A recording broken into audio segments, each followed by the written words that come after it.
Shimla deputation, ये बंगाल की जैसे पार्टीशन हुई उसके बाद ये होता है, क्या होता है इसको समझते हैं, इसकी हिस्ट्री क्या थी ये आपने समझना है। एमसीक्यूज ये आता है 1906।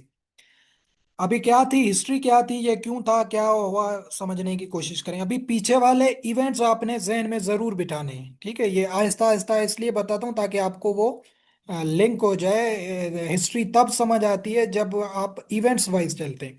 द पॉलिटिकल सीन ऑफ सब continent was very against Muslims. तो जो पॉलिटिकली चीजें थी वो मुस्लिम के लिए, मुस्लिम्स के खिलाफ थी सब कॉन्टिनेंट में उस टाइम। 1905 की बात है ये। क्यों थी भाई? Congress was dominated by Hindus and it was taking about the cause of Hindus. तो जो कांग्रेस बनाई गई थी 8085 में, आपको क्वेश्चन बता चुका हूं कांग्रेस कब बनाई गई, 8085 में। सही है। किसने बनाई? एक्टन होमी ने बनाई थी। एक्टन होमी, या ओ होमी भी इसको कहा जाता है, एमसीक्यूज में आता है ओ होमी। ठीक है, ये इसने कांग्रेस बनाई थी। ये civil servant bureaucrat the retired. इसने हिंदूज को मशवरा दिया था या इंडियंस को मशवरा दिया था कि आप एक पार्टी बनाओ जो है ना, जिसके तहत आप ब्रिटिश से बात कर सको। तो उन्होंने कांग्रेस बनवाई थी 8085 में। सही हो गया। तो वो कांग्रेस जो थी उसमें हिंदूज ज्यादा थे, डोमिनेट कर रहे थे, तो वो हिंदूज के काज को जो है ना ज्यादा सपोर्ट करते थे। जिसका रिजल्ट कब निकला था? Hindu opposed partition of Bengal. आपको बताया था कि हिंदूज ने बंगाल की जो पार्टीशन हुई थी उसको अपोज किया था। और कांग्रेस ने भी जो है ना रेजोल्यूशन पास किया जिसमें उन्होंने पार्टीशन ऑफ बंगाल को रिजेक्ट किया था।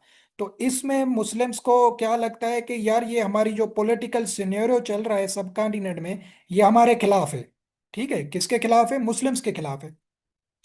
Hindu started anti Muslim movement. आपको बताया जो डॉक्टर्स थे, इंजीनियर थे, इंटेलेक्चुअल बंदे थे हिंदूज के, उन्होंने प्रोटेस्ट भी किए थे उस टाइम जब पार्टीशन ऑफ बंगाल हुई।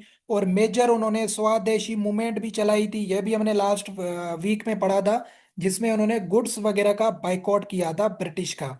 तो यह भी क्या थी, इन्होंने मुस्लिम्स के खिलाफ मूवमेंट्स चलाई थी। एज रिजल्ट क्या होता है कि Muslim thought for their separate identity and wanted to talk directly with British. इससे पहले मुस्लिम्स की मजाल ही नहीं थी। यकीन माने मुस्लिम्स के पास इतने गट्स ही नहीं थे कि वो अगर ये सोच भी सकें कि वो ब्रिटिश से बात करेंगे। इसका पूरा क्रेडिट जाता है सर सैयद अहमद खान को, जिन्होंने 1875 में स्कूल बनाया, फिर 77 में कॉलेज बनवाई, उससे पहले साइंटिफिक सोसाइटी बनाई जिसमें डिफरेंट आथर्स के आर्टिकल्स एंड बुक्स को वो ट्रांसलेट करता था। तो ये बड़ा उसका